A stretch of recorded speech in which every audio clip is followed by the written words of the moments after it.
What up, YouTube? How's it going? I wanted to make a quick video because I have some more interview content from Adepticon that couldn't really fit into the video.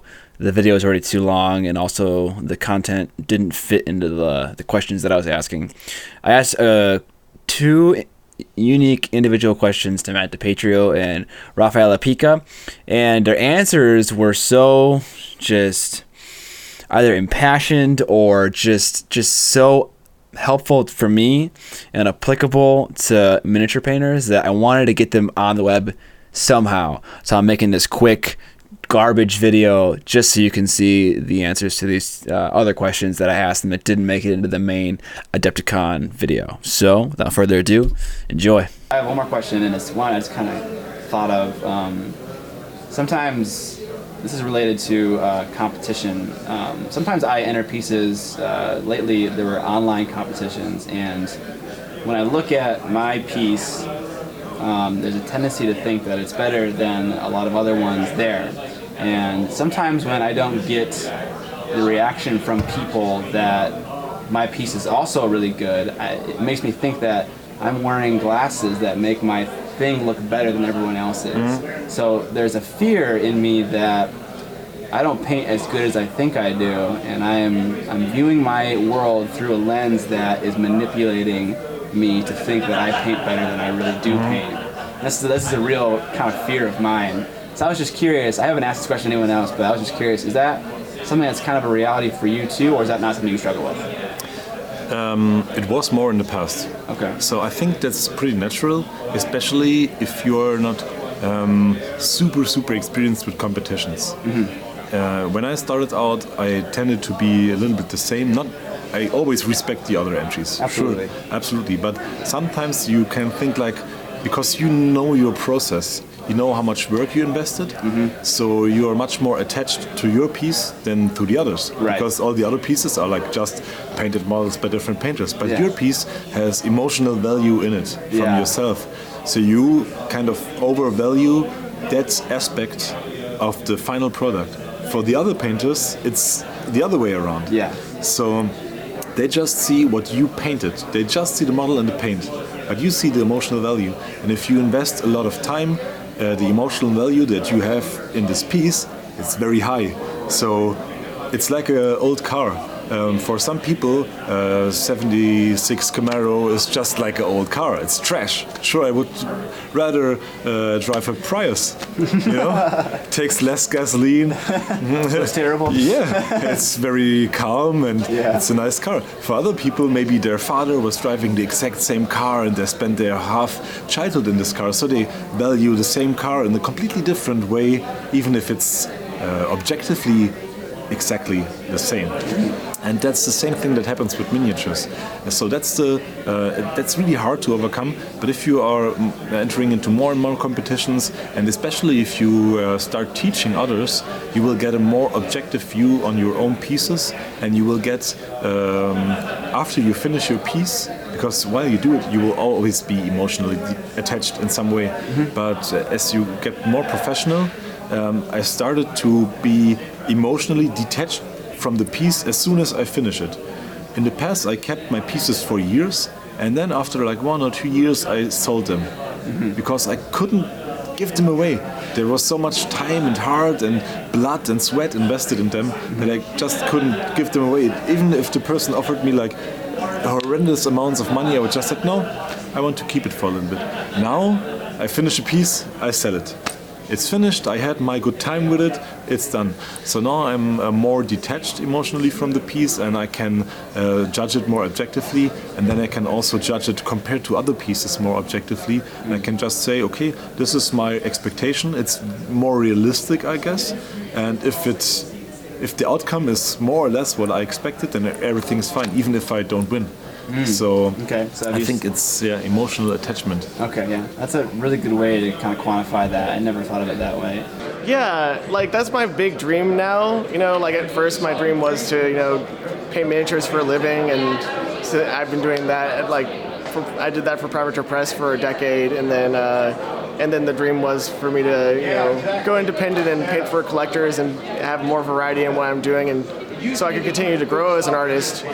And now my big dream is to bridge the gap between fine art and our community, because I really believe that like right now in history we have the best painters of sculpture that has ever existed, and the fine art community knows nothing about it.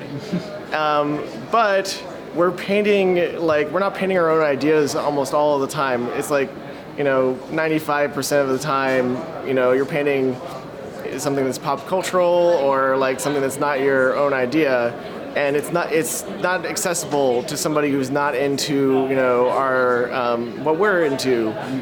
So I really want to create work that just like a random person off the street can see it and create a connection with that person and be wowed by it. But at the same time, I don't want to be like this elitist person or something like that. That's like not me at all. Like I love our community, and I'm total nerd and everything. I love all those subjects too. So I'm not gonna stop painting that, but I want to kind of like make things that are kind of both. Something that is not only technically really beautiful, but has like maybe a personal meaning, a message that I'm like a feeling that I'm putting into my piece. And I think that like art is communication. You need to try to make a connection with people, and that's kind of what I'm about. So I've been learning part of that is, in order to do that, you kind of have to be able to make your own subjects. So I've been learning to sculpt. I've been doing that for about a year now, and going to classes and sculpting from life. And so I'll be able to, make my own subjects and just have total freedom with my artwork. And then my sculpting that I've been sculpting with is having a group show next month in Seattle. And so I'll be with my first fine art show next month, and we'll see, what the general public thinks about, what I do. And that's really exciting for me. I'm just gonna keep on trying. It's like kind of climbing uphill. It's difficult because there's kind of resistance on both sides. There's people who don't really, don't really want, fine art, and they don't want that in the miniature scene. And then there's people outside of it that think that we're all just a bunch of nerds and that we're like craftsmen and not artists and stuff. And I'm like, no, you're both wrong. Let's come together and make something that's personal for you. And I think it really, in a competition like this, like, it really applies most to something that's like a really high competition like this, because a few years from now, I talked to people don't remember what won, but they might remember that piece that like touched them, that like made a connection with them. It just shows the power of art, Like, for example, like 3 years ago, I did this canyon. I carved a redstone canyon, and I had an ambush inside of the canyon. And even though that didn't win an award at all that year, it didn't place, because the best pieces were all dioramas.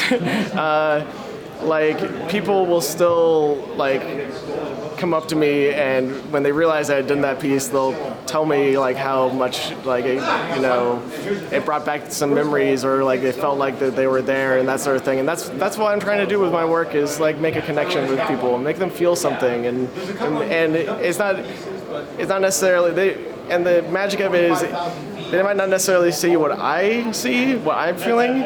It's it comes from them, So in that sense, it's a conversation that you have with your audience. So yeah, I'm really stoked for that. Wow, the accuracy of Rafa's answer to my question for my own particular situation just was so powerful for me to hear, and I hope that if any of you guys struggle with a similar situation to me, that answer also gives you as much clarity as it gives me. And the passion of Matt is just almost intoxicating. He has a clear vision for what he wants, and there doesn't seem to be an obstacle in between him and what he wants. He's accomplished everything that he's wanted so far in his hobby. painting for collectors, painting for studios, and now this is what he wants, and he's making strides towards getting it. Both these painters are great painters. Check them out online. Their work is intense. Their answers were very poignant for me, and I hope you guys enjoyed them. If you guys are a fan of the channel, don't forget to subscribe. But more importantly, don't forget to paint more minis!